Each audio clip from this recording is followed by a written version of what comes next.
Hello everybody, welcome to Conway Hall Ethical Society in our series of Thinking on Sunday. This afternoon we'll be speaking to Dr. David Jarrett, and David will be speaking for kind of 40 minutes or so, and we'll have time to go through some Q&A afterwards. Remember that I'm quite happy to ask the questions on your behalf if you're not comfortable with it. Sometimes we have some technical issues if you've got an older version of Zoom and I can't let you through. But if you do want to ask the question yourself, that's fine too. I'll just unmute you. And remember that tomorrow we also have a very good talk from Professor Chris French about the satanic panic of the 1980s. So this afternoon, for Thinking on Sunday, we're going to be talking to Dr. David Jarrett about our denial at a personal societal level of aging, frailty and death. He's a doctor and he has written a book, 33 Meditations on Death. Over to you, David. Thank you very much for giving up your precious time on a Sunday afternoon. I much prefer talking in a lecture theatre where I can actually see people and interact with them. But we'll make do with Zoom, as I'm sure we've all got a little bit more used to this over the last year. I've noticed a subtle change in the advertisements that I get on social media now. A few years ago, they were always advertising for younger Eastern European women who were looking for older men like me. Now I get lots of funeral plans advertised, and every day myself and my wife, we get a pile of mail advertising assisted living facilities full of very happy looking, smiling elderly people, and the sun is shining and everything looks clean and spotless. And of course, but we don't live in that world, we live in the real world. And in this real world, something strange has happened that has wrong-footed us all. And it's come over the last few decades. It's something that we all thought was universally a good thing, but it seems to have caught us out. And of this is, of course, death, or more reasonably, modern death, or the way we die these days. Now, there's been a bit of a tyranny of silence about death and a collective amnesia that we really need to try and overcome. Now, Thomas Hobbes, the 17th century philosopher, said that life was brutish, nasty and short. And so what we've done is we have increased our life expectancy, and not all of the end of our lives are as benign as we perhaps would like. There is a very excellent contemporary account of the death of Philip II of Spain back in the 17th century, who was the most powerful and cosseted man and wealthiest man in Europe. And he could afford whatever medical care was there, which of course didn't really make much difference in those days because there wasn't very much to offer. And there was a story of his 58-day decline and death.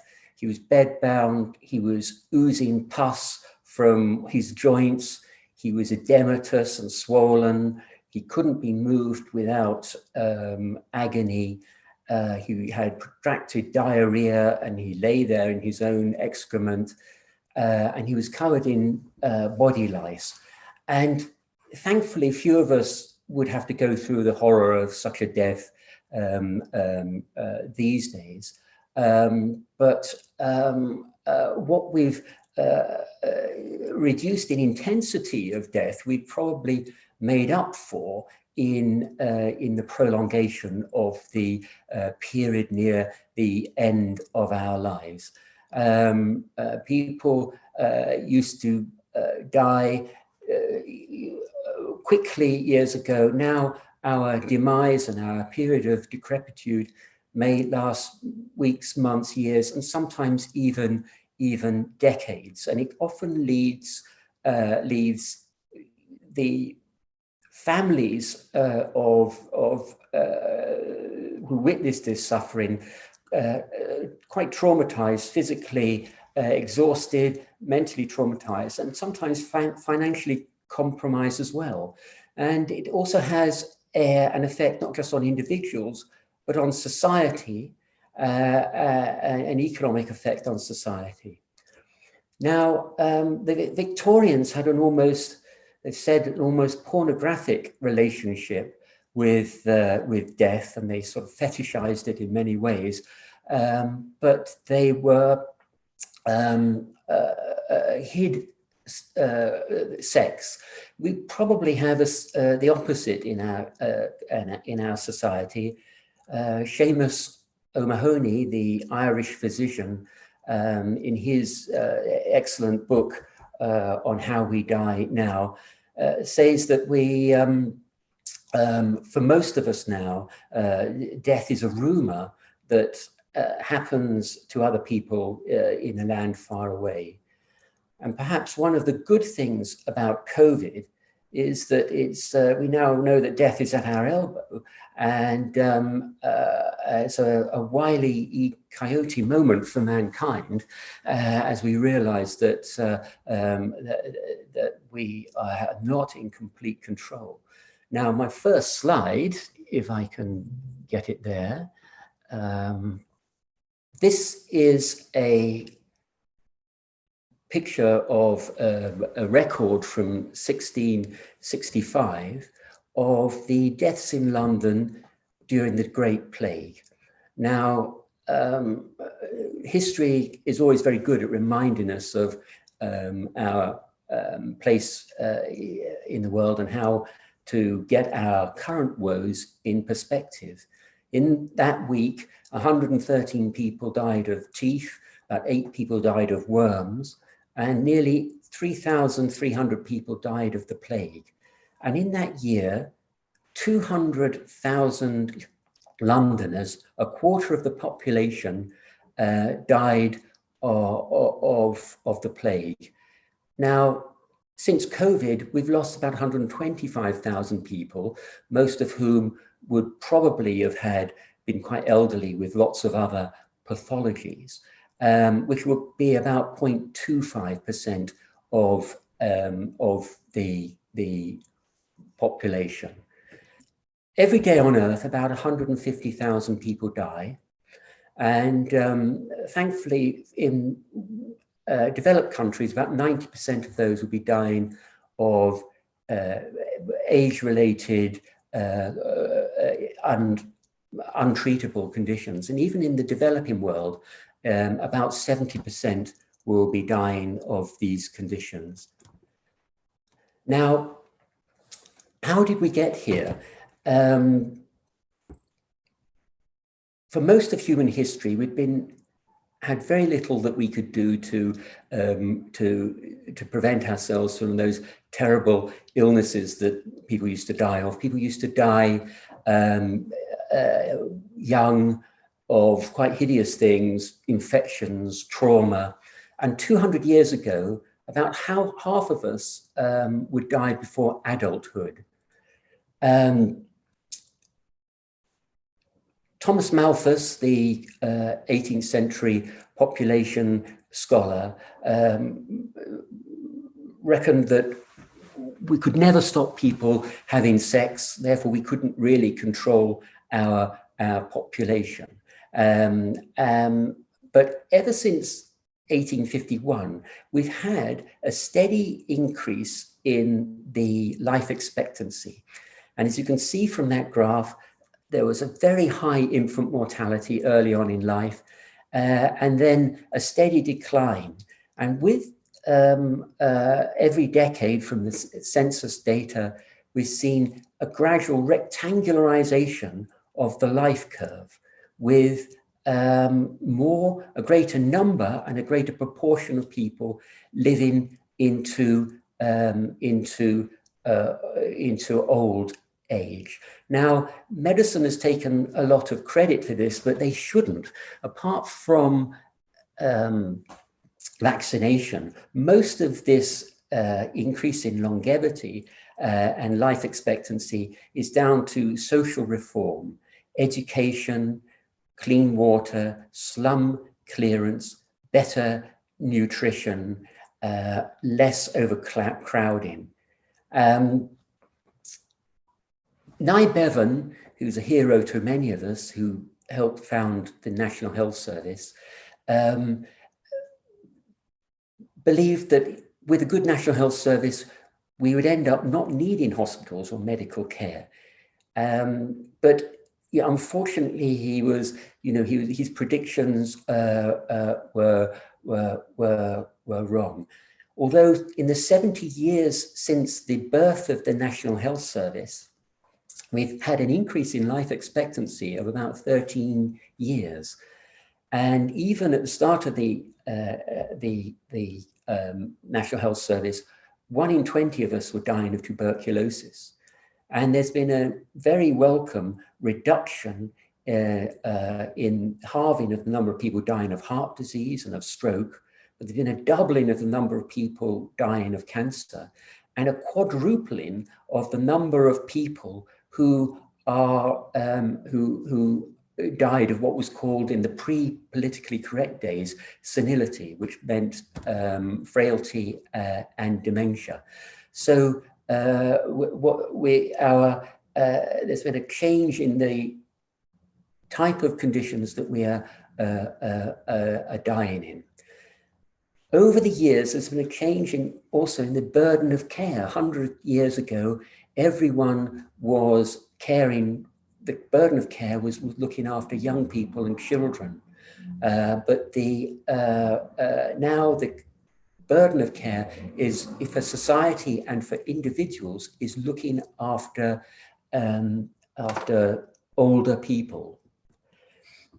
Now, here is a rather complicated graph of what's called demographic transition. As society moves from a pre-industrial society to a more industrial society, there is a fall in the death infant mortality rate, followed by, after a decade or so, a fall in the birth rate. And then that leads to a change in the structure of the population. Hundreds of years ago, there were vast numbers of children, and then as you went up through the age, there was less elderly people and very few very elderly people. But now the population demography has changed, where there are sometimes even shrinking populations of young children, but a large number of very old people. Now, there's more to life than just, or to statistics than just death and mortality. Mortality is very easy to measure, but there is also disability. And if we superimpose the mortality, the disability curve, the time when people become disabled or not able to look after themselves, over the mortality curve, we can see that there is a gap between the period where people become disabled due to the chronic conditions of old age, strokes, heart disease, diabetes, arthritis, dementia, and the time that they died. Now, the hope was with the health service that gap would be, when the health service was developed, that gap would be very small, that people would live long and fruitful lives and have a healthy old age, and then rapidly deteriorate and die after a short period. But there's a lot of evidence that this is certainly not so. And with the increase in many chronic conditions, lifestyle-induced conditions like diabetes and heart disease, this the gap between becoming frail and disabled and actually dying is increasing. Now, most of the conditions that I mentioned that are, affect us in old age are not treatable and curable, but they can be delayed through many use of medication and lifestyle. But there is a problem of aging, which we are all subject to.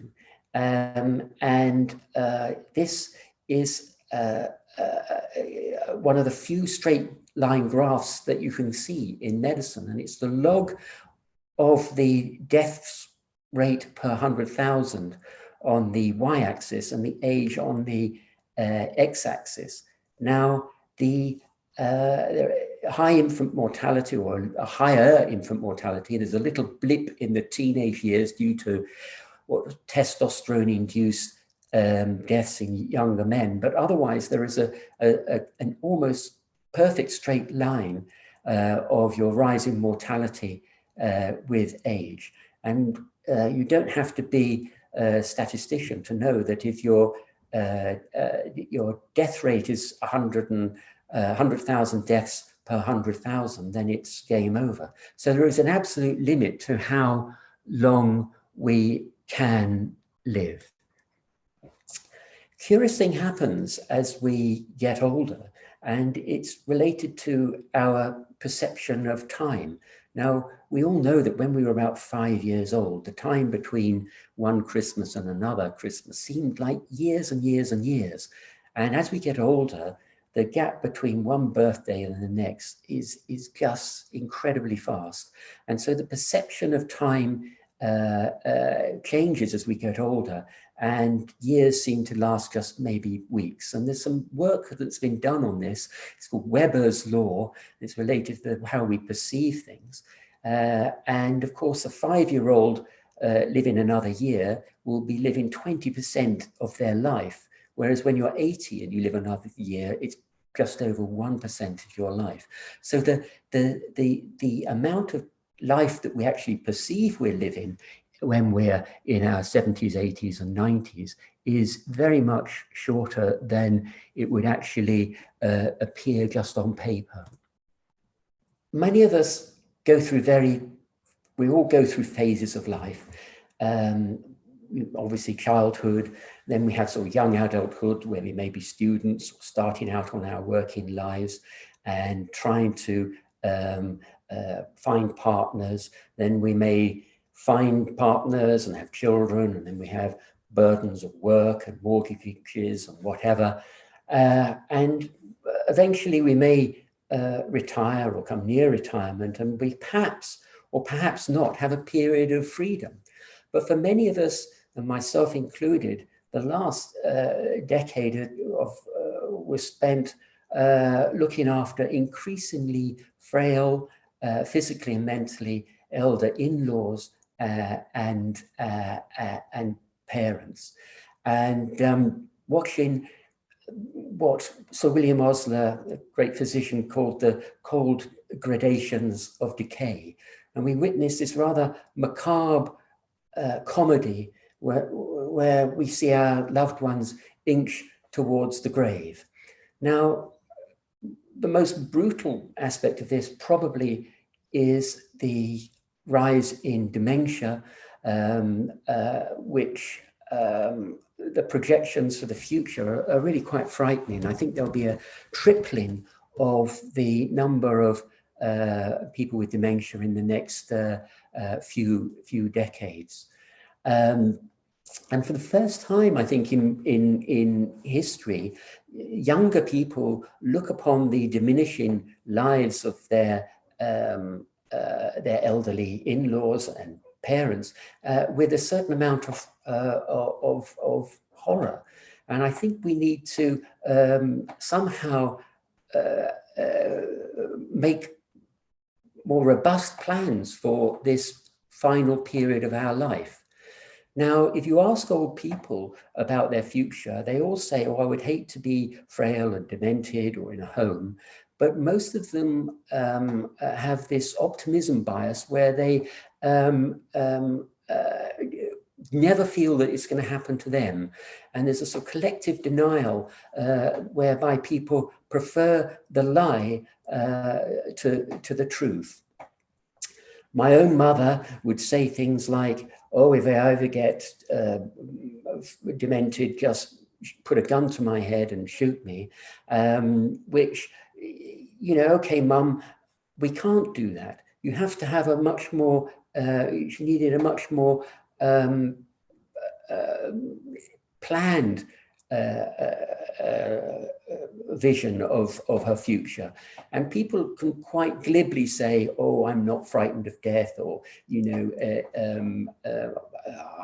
know, just let me slip away. But I think one needs to have something a little bit more tangible and robust than just a few throwaway remarks.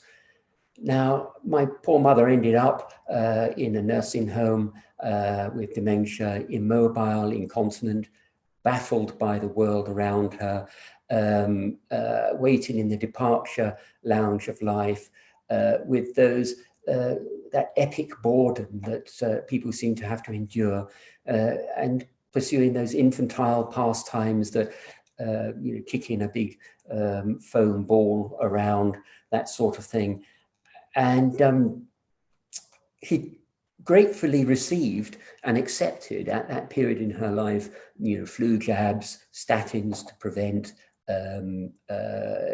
heart attacks, all the paraphernalia of modern medicine.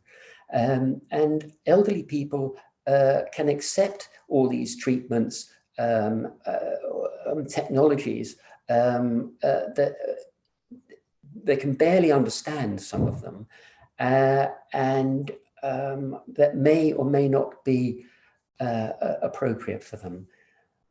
Older people are quite deferential to doctors and tend to come from a generation who just, you know, were less autonomous and accepted the paternalism of the medical profession and accepted whatever was offered to them.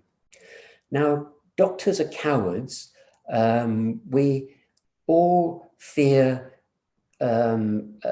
litigation, we fear complaints, we are monitored to within an inch of our lives with all sorts of audits and whatever, and there are guidelines for absolutely everything. Now, guidelines are very good and they work quite well for people with one illness, but when you become very old and have multiple pathologies, then the guidelines are often contradictory and don't work. And for many of us in the medical profession, we find that there is, you know, when you manage a patient through the dying process, there is a very fine line between being thanked by grateful relatives or actually helping the police with their inquiries. And there can be often barely a fag paper that can you can fit between the two.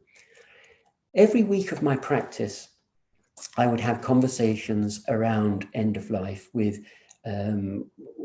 patients' relatives, because often, or in most cases, patients were either too ill or demented to actually be able to speak for themselves. And there was a great suspicion that we were trying to, I was always trying to guide people towards considering a palliative care approach in someone who is very, very frail and had protracted illnesses. And there was suspicion that we were trying to save money, or we were trying to end their life too early. And the actual process of dying, with not having antibiotics and not having drip feeds, many people felt that their loved ones were dying because they were not having intravenous fluids, or dying because they weren't on antibiotics, rather than not having antibiotics because they were dying and not having fluids because they were dying. Now, there's been what's described as a bogus contract between the doctors and patients, described by Richard Smith, a one-time editor of the British Medical Journal, whereby doctors are given good money and status, and patients therefore have expect almost too much from medicine. They expect medicine to relieve all their ailments and maybe even some of their social problems. But I would like the medical profession and patients to have a more mature and realistic expectations of the limitations of medicine. Now, in medicine, it's so much easier to do things than to not do things. It's easier to have no one seems to ever criticize you for doing more medicine. But just because something medically can be done, it doesn't mean that it should be done. And Seamus O'Mahony, in his book, did talk about probably the greatest task that the medical profession needs to occupy itself with in the 21st century is actually mostly deciding when enough is enough and trying to get people to agree to this and altering expectations. Now, Rachel Clark, the palliative care physician, in her recent book, talks about how there is nothing more messy than trying to predict dying.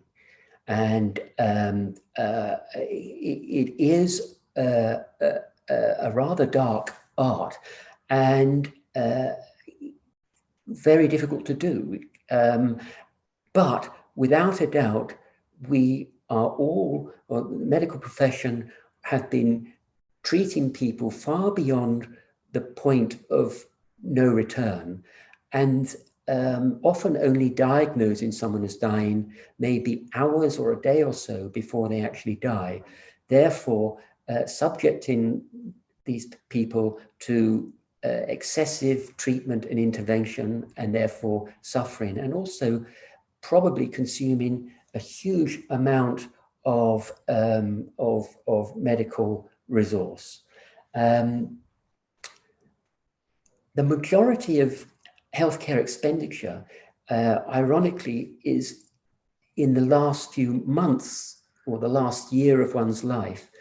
And in an article in the New York Times a few years back, Atul Gawande, who many of you may know from his book Being Mortal, describes a colleague in the intensive care unit saying that he felt that his intensive care unit was just a warehouse for the dying. But in medicine, it's now starting to look at itself. And there has been a conference on too much medicine. There is an insatiable appetite for medicine. And it's something that we must grapple with as a profession. And the public and patients must learn to deal with uncertainty. You know, there is sometimes a sort of desperation oncology, or a last chance saloon medicine where everything is thrown at patients when it's clearly beyond the point where we can do anything. So I am hoping that we will all develop a ability to have that serious conversation about death. And every week in my medical practice, there'll be someone who I thought was dying, and I'd have a conversation with the distressed family and say, did mum or did dad ever say to you what their wishes would be if they were in this terrible situation, would they want things done, or would they want a less intervention or palliative approach? And usually the response to that was, no, we never had that conversation. And in Britain, only about 4% of people have an advanced directive outlining what they would like if they were near the end of their life. Now, the Reverend Richard Coles talks about the sadministration that we all need to do related to dying. Now, there has been some change. There's a lot of people talking about death. There's death cafes where you can drink coffee in a cup with a skull on it. There's, of course, talk about euthanasia, or medical assistance in dying, as it's now called, which is legal in Holland and Canada and other countries. And then there's some extreme views. There's Dr. Irvine in Scotland, who founded the Society for the Old Age Rational Suicide. And there's always been historically cases where in certain societies where older people have, in times of famine, killed themselves. There was a cliff called Atastulpa in Norway, where older people were meant to have thrown themselves off. And there was even a debate at the American Society of Geriatric Psychiatry about old age suicide. Is this mental illness or rational?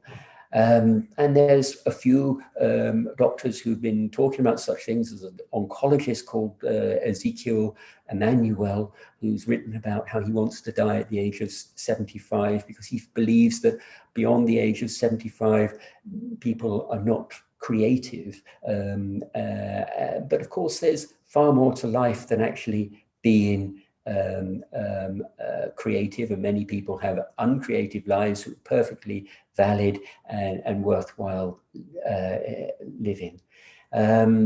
Kate Engelhardt wrote recently in The Guardian about the death of Avril Henry, the academic, who found herself, and I quote, marinated in pain, and how difficult it was for her to end her life. And there's people talking about what's called the completed life, when you feel you've completed everything that you can. But I think we're missing the point here. We don't have to be so extreme.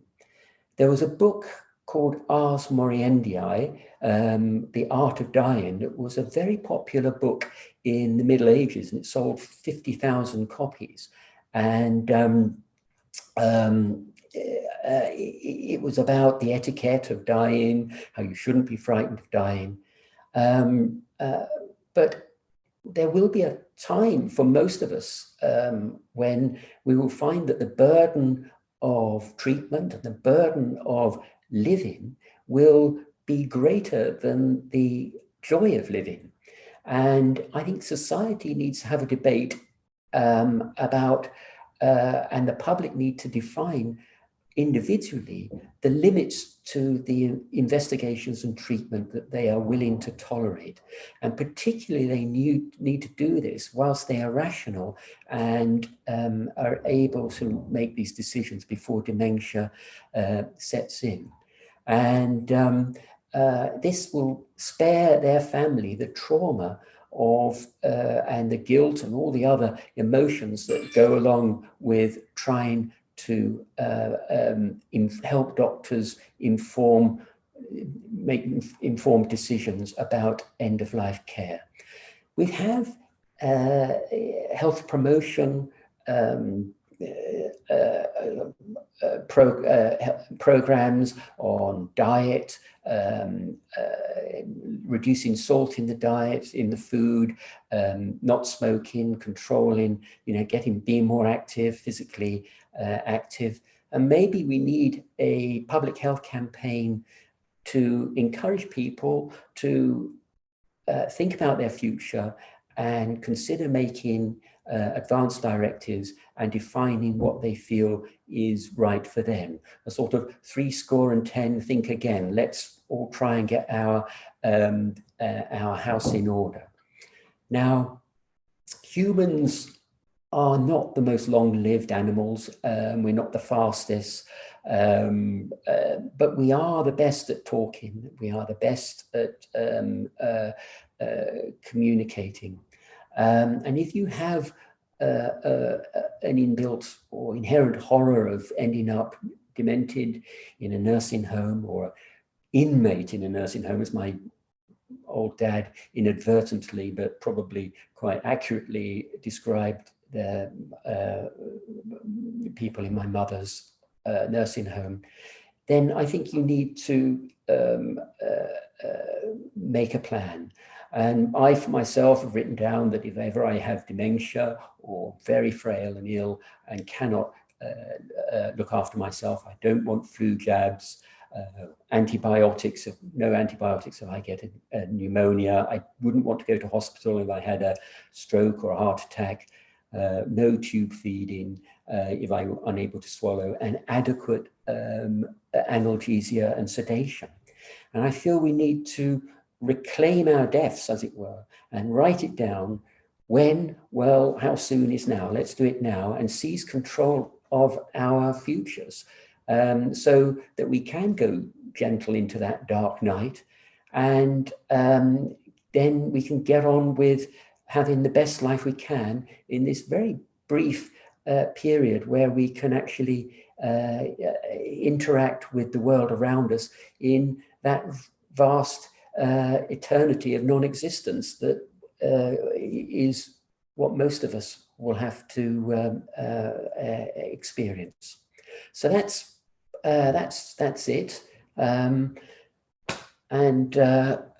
I shall hand back to Deborah. Thank you very much, David. That was absolutely fascinating. Do you think there is a degree to which we don't talk about this anymore because we're separated from death itself? We actually don't, we're not with people when they die. It's kind of happened in private spaces now, whereas it used to happen within a home environment. Yeah, Right. so we were talking about how it used to happen at home, and it's yes. happens away now. Yeah, it's hidden away. Talking to my old mother, who died a couple of years ago, and she was brought up in Dublin in the 1930s. People would die, they would be laid out, everyone would go and visit, there would be a wake, and as kids they used to run around and see someone who had died, and they would say a few prayers and get given a cup of tea and some biscuits, and so people were aware of death.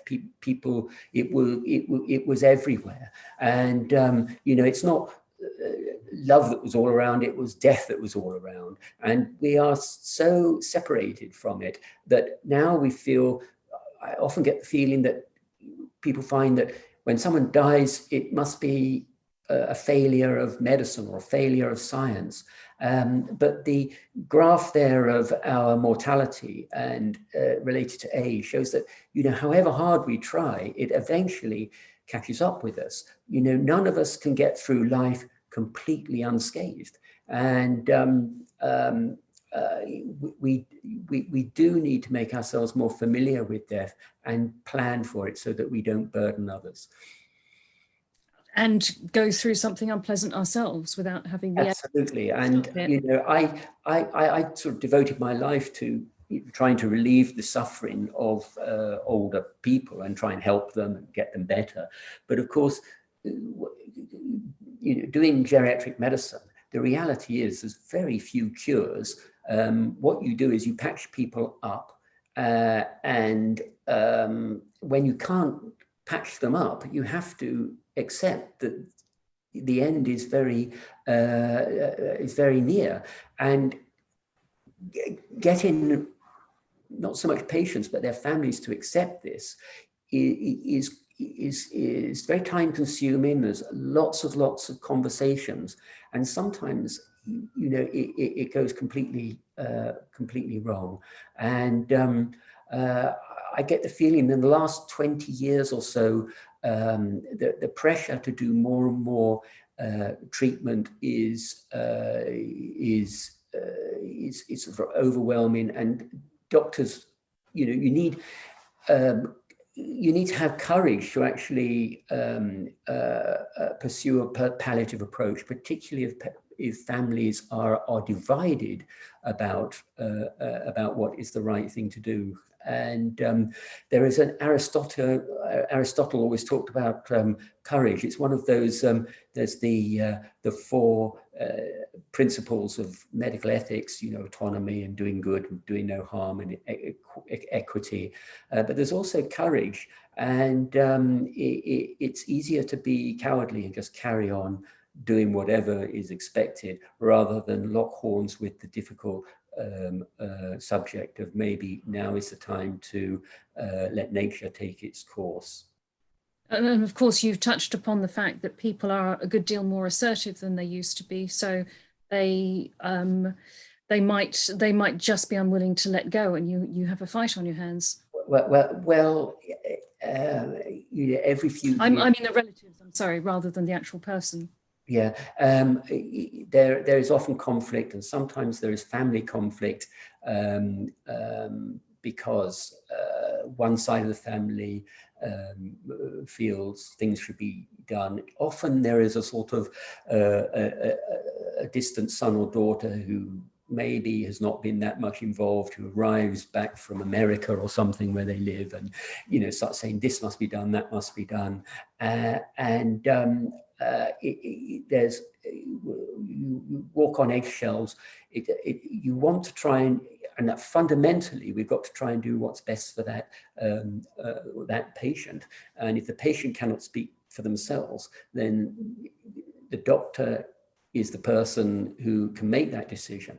But we don't like to make decisions against the wishes of family members. So we try and get some consensus, but it's very, very difficult to do. And there's a lot of quite complex sort of family diplomacy that has to go on. We've got a question from Rona. She said, are people allowed to discuss suicide at a death cafe? I've never been to a death cafe, so I don't know.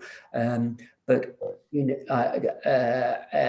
I'm sure anything death related can be talked about. But I feel I did say at the end of the talk that I felt the rational old age suicide and things are probably too extreme a view. All we need to do is just set a limit. And eventually, the greater laws of nature will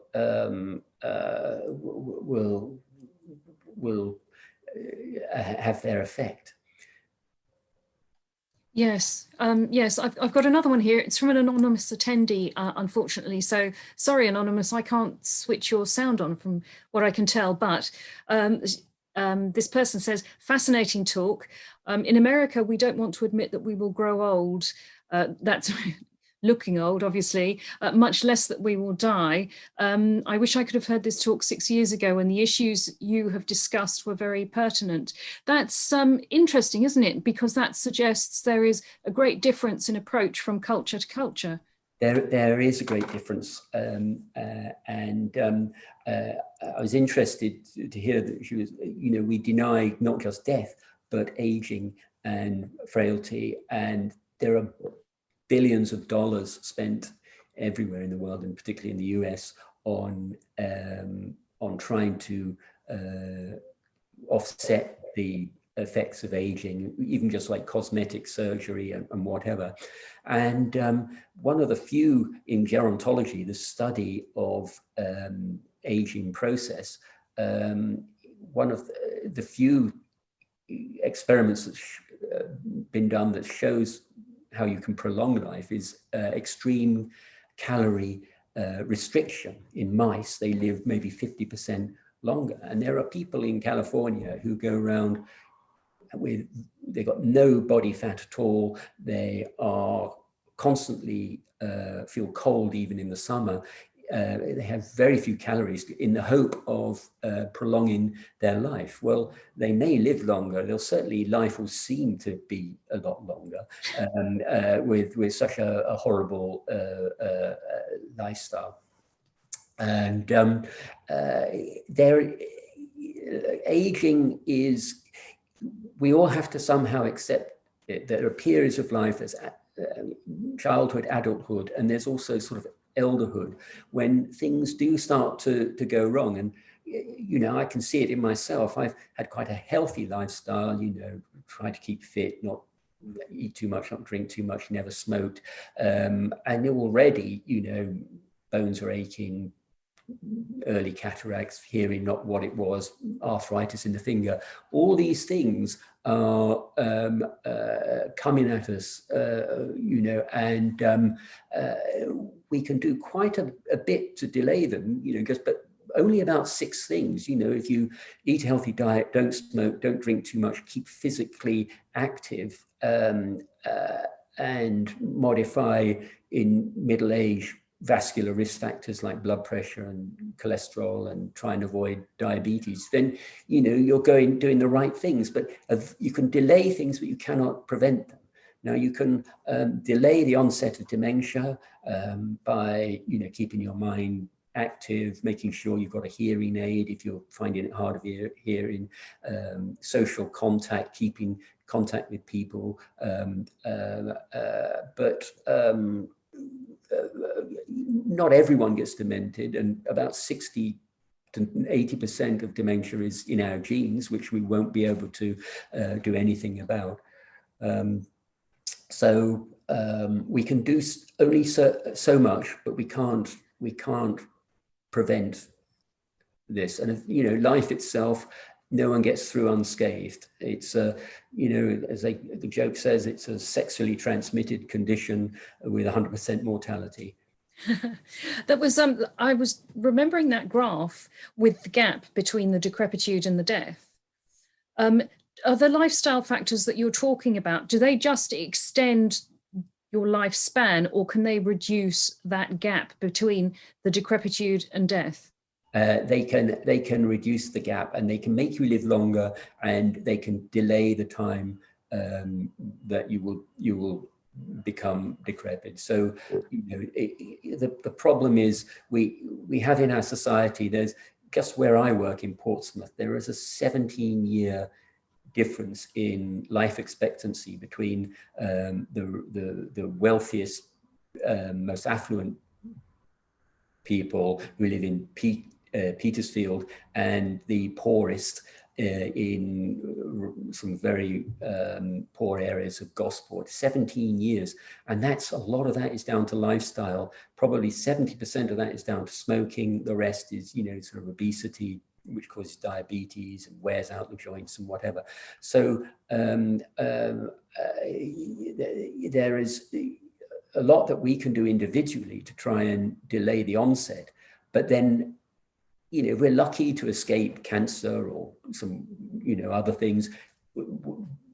We will, my father died at 91, very, very frail, wasted away. He did everything possible, and even certain things are associated with longevity. He believed in God. He believed, which gives us a little extra boost, and he had a very healthy lifestyle, and was way before anyone else was eating healthy food and exercising. But even he became wizened and old and frail and demented and blind and deaf and had problems with incontinence. But to the sort of frustration of all his children, he hung on grimly to this very diminished life, and never looked death in the face. He proudly had his framed "Do not resuscitate" DNAR, as it's called, form on his wall, but that's not what it's all about. Cardiopulmonary resuscitation only works for the, if you are in hospital with a cardiac condition. It doesn't work if you're old and frail and you've got infections, and it just doesn't work. So that's not the issue. The issue is, do you want to be like this? And if no, then set a limit. We've got a question from Tony M here. Tony, I'm going to switch your sound on so that you can ask the question yourself. Are you there? Can you speak to us? You have to also unmute at your end. Looks like you're through. Yes. Can you hear me? Yes, Just about, Tony. Quiet. Yes, I'll get it. I didn't use a mic. I'll speak quickly. About death cafes, I've been to a few in London 2 or 3 years ago. Suicide is discussed sometimes. What I can't get people to discuss, and I think this is something we could have covered today, is it's the concept of not existing that is so difficult to grasp. We're talking today about dying well or dying badly and in pain. But the reason I personally think we don't want to discuss death is not just because it's unpleasant. We can't conceive, I'm holding my head in my hands, holding my brain in my hands, we can't conceive of this me ceasing to exist. Thank you, Tony. That's a fascinating point, actually. I mean, for people who didn't quite hear it, because Tony's signal was quite quiet, he was saying that he does go to death cafes and has spoken about suicide. But of course, actually, the process of dying is different from the concept of non-existence. And we sometimes confuse those two. Well, that's a very good point, Tony. And I did say at the end that, you know, this is a very brief period we have where we can actually have a consciousness and react with the chemical and physical world around us in a eternity of non-existence. And that is very hard to, for many of us to understand. The thought that perhaps this is, that when we die, we don't exist. There is just nothing. It's like a general anesthetic. And that is hard for people to comprehend, because no one really understands it. It's because we can only understand what is within our own consciousness. We can't really understand what it's like to be another person. It is, I think the difficult thing is for perhaps people who don't believe in an afterlife, is the finality of it all. And in my book, I do talk about how children become aware of death.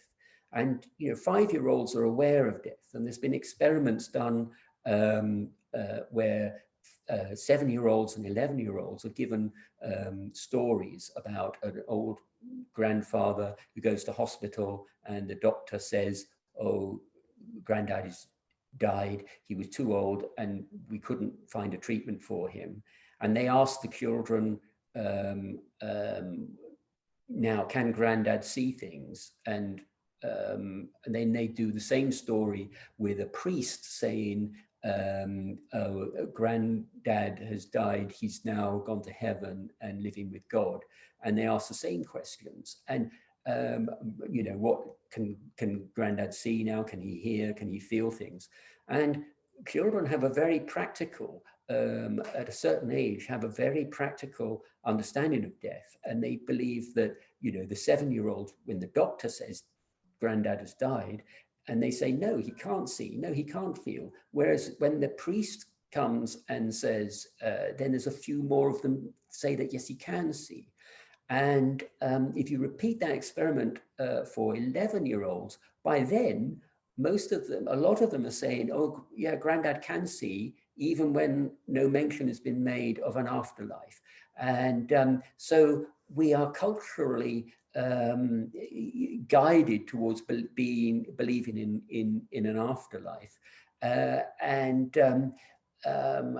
there was no fear, I mean, Freud said that if there was no fear of death, then there would be no religion. And I think, and again, the fear of death in people who are religious or not religious is also very complex. The people who are fervent atheists and people who have a very strong intrinsic faith have less fear of death than people who have what was called an extrinsic faith in religion. In other words, they don't inherently believe it, but they go along with it because it's the right thing to do or it's the safest thing to do. And they may have more of a fear of death than atheists or people with a very fundamental belief in God and the afterlife, probably because they know that they've been, deceiving God. You can only believe what you can believe in. And if you don't believe in it, but you say you believe in it, you can't fool God. That they believe in the power and they realize their behavior has fallen short of the standard. Exactly. And, and then of course there's huge cultural differences between, the way we believe or what we believe. And in my book, I talk about my experiences working in Ghana, in Africa, how a very different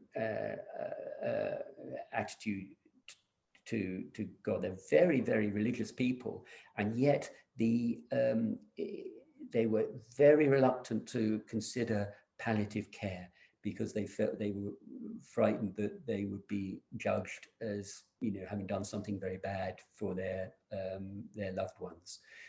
That's interesting because that kind of goes on to the next question from Marcus. Marcus, if you're there, I'm just going to unmute you.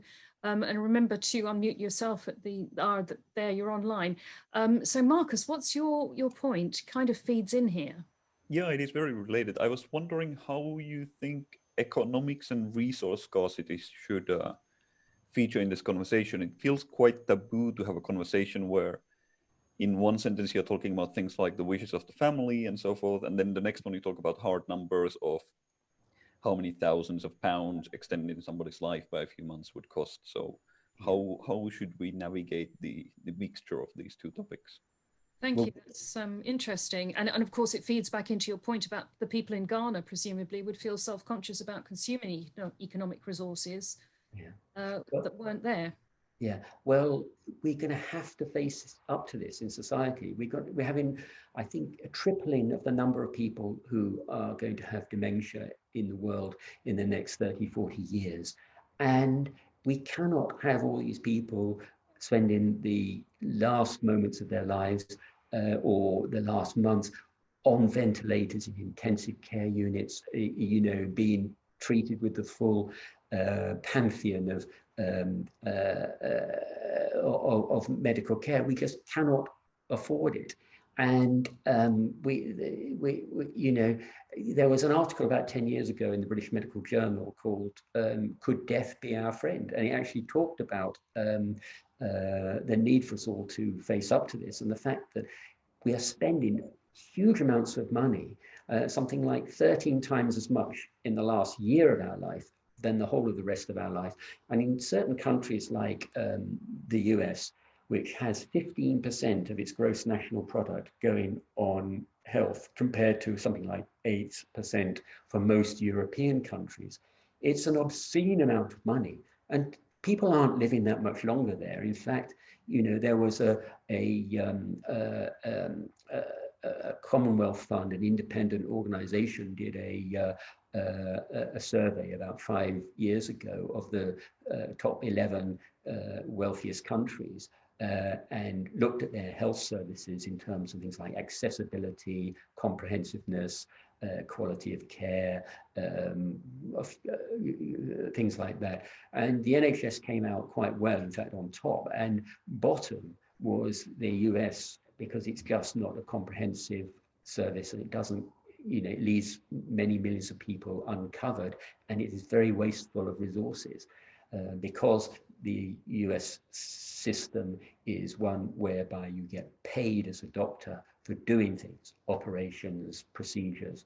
And therefore, if you're going to get paid for something, then you're going to do it, even, even if it's probably really not the right thing to do. So there is a financial push or urge where all people are human. If you can earn money doing something, then you will find a way of justifying doing it. I once spent a rather hideous week in an American hospital, and there's another element there as well, which is it's a very litigious society. So doctors are absolutely not over-treating. Yeah. Well, the problem is we're all frightened. As doctors years ago when I started, the press were quite benign. We were underfunded. Doctors were rather paternalistic and just told people what to do, and we've moved away from that, quite rightly so.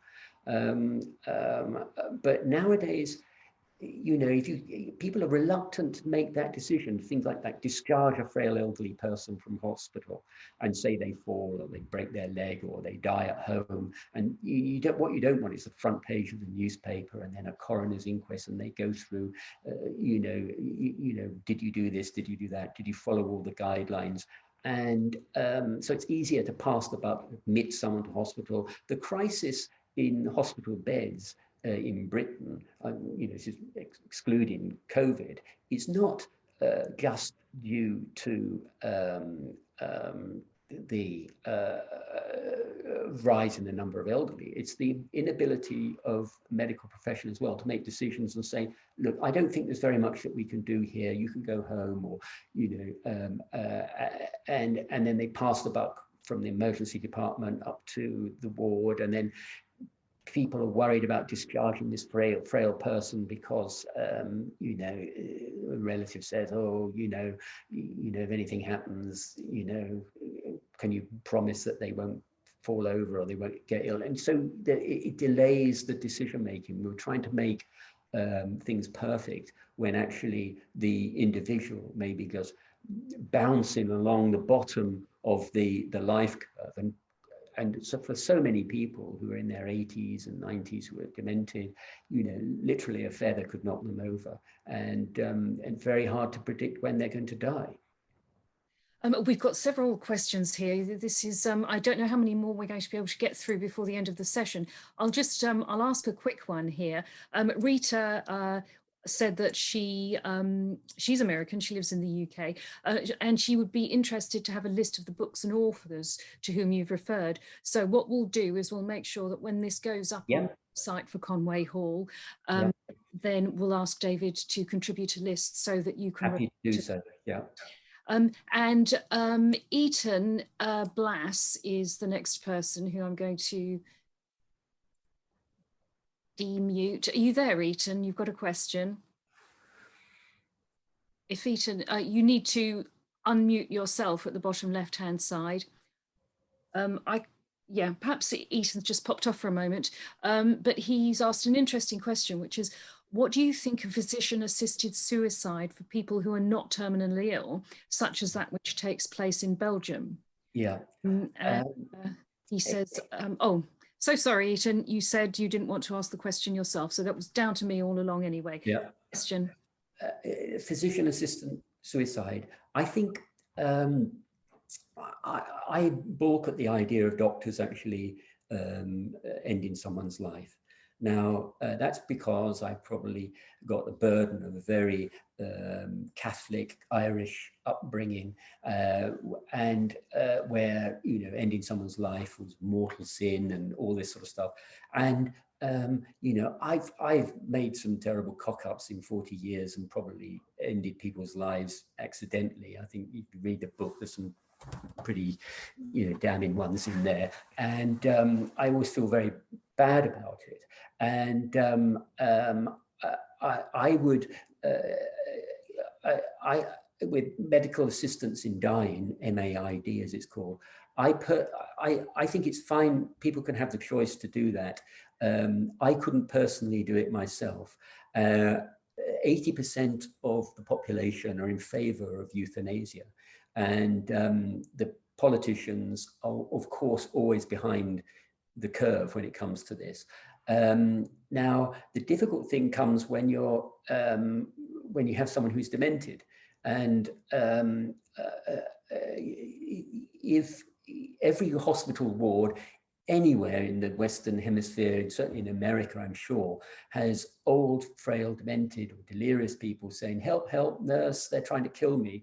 Now, it's a very self-confident doctor who will go along there and give them a fatal injection. And I couldn't do it. And I think in Canada, they're changing the law so that people's wishes are preserved when they do become demented. But they do have, with medical assistance in dying, you can have an injection from either in Canada a senior nurse practitioner or doctor, or you can ingest it yourself, which takes the onus away from the doctor or nurse who's doing it. So it is very complex. I'm sure medical assistance in dying is coming. It's very, very well. There are lots and lots of safeguards. You know, you've got to be able to. You have a few weeks grace, and then say whether you'll still be willing to accept it. You've got to be of sound mind. You've got to have an incurable or intolerable condition, and you've got to have two senior clinicians, either doctor or senior nurse, assist in that decision. So it's not just one off. And people say, people who are against euthanasia, medical assistance in dying, say, well, you know, people will feel that they're a burden to their families and then will opt for it against their will. And that may be so, but I think being a burden to your family, I don't want to be a burden to my children. They got their own lives, and I don't want them to have to visit me in a nursing home and sit there on a wet Sunday afternoon in January, watching the rain come down in a home that smells of urine and damp carpet. I don't want that for myself, and I don't want that for my children. I think there is another argument to that as well. Is I looked after a very, very dear friend, one of my oldest friends, until he died of cancer, and as it was coming up, he tried to kill himself twice. Yeah. And he always had a very bright man, very wry sense of humor. And I said, "Are you going to try and do this again?" And he said, "No, now that I have written the Basil Fawlty book of suicide, I think I should leave it there." Yeah. But the point that it drove home to me was that it was what he really wanted. It's what he got eventually. But killing yourself is actually rather hard. It is hard. And there was a very good article about Avril, what's her name? I mentioned her, Henry. It was an academic woman, very bright, she was late 70s or 80 and marinated, as she said, in pain. And she tried to kill herself. She had some tablets, and she wanted to make things less of a burden for all the people that she left behind. She phoned up the electricity providers to say that, you know, she wasn't going to be alive and in a day's time, so could they switch off the electricity? And of course they picked up on this, and the police arrived within a few hours and tried to persuade her not to kill herself. Eventually she did kill herself, and so it's actually very difficult to kill yourself. And I think if you want to, interesting, Henry Marsh, the neurosurgeon who wrote Do No Harm, and in his second book, he talks, in the opening page, he talks about his a dinner party conversation piece that he talks about his homemade suicide kit. He's got some medications, you know, nicked from the hospital that he would give himself when the time comes. And I was sad to hear a couple of weeks ago that he's now got advanced prostate cancer. And so I think he's going to be writing quite a bit about medical assistance in dying. But what you don't want to do, you know, I have a problem with suicide because it leaves families feeling so wretched. But also, you know, if you jump out of a window, then you terrify and traumatize people who find you. And so it is a problem and very hard to, the actual moment, I don't know how you can actually do it, because we have, all animals have this intrinsic self-preservation. You know, every animal, if it feels it's going to die, it runs, it does it, and it's very hard to overcome that. Although, you know, human beings are the only creatures that actually do kill themselves, and all that stuff about lemmings is not true. No. Well, the last point here I'll leave with John Dowdall, who makes a very, very valid point. John Dowdall is a patron of Conway Hall, and he said that he thinks we can conceive of ourselves not existing any longer. But what we can do is ensure that we leave a good legacy behind us, like supporting Conway Hall Ethical Society. Yes, long after we've gone. And I feel that too. What you do during your life does matter. I think so. I think it, and I get some comfort from the fact that very few, by the time when you're gone, people will, if you've had a sort of modern day death, when you're very old and frail, your family will feel a sense of relief that suffering is over and that their input is sort of is over. And then by the time perhaps your grandchildren have grown old and died, there'll be no one on the planet who will have any recollection of you. And perhaps if you're a great thinker or writer or mathematician or something, you might have a legacy that passes on for a few hundred years. Perhaps if you're like a Greek philosopher, your ideas may last for 1,000 years or two. But eventually, like Ozymandias, you know, nothing will be there but sand and it will all be gone.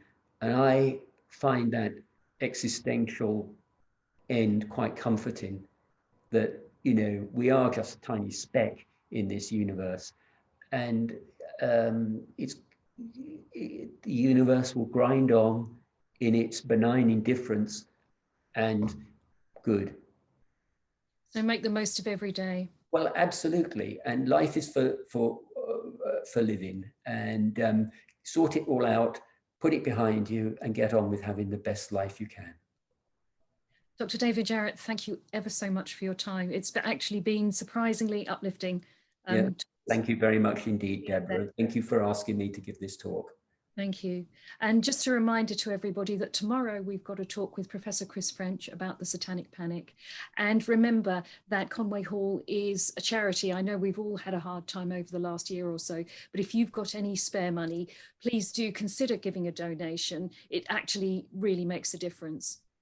Thank you very much. See you again next week. Bye. Thank you.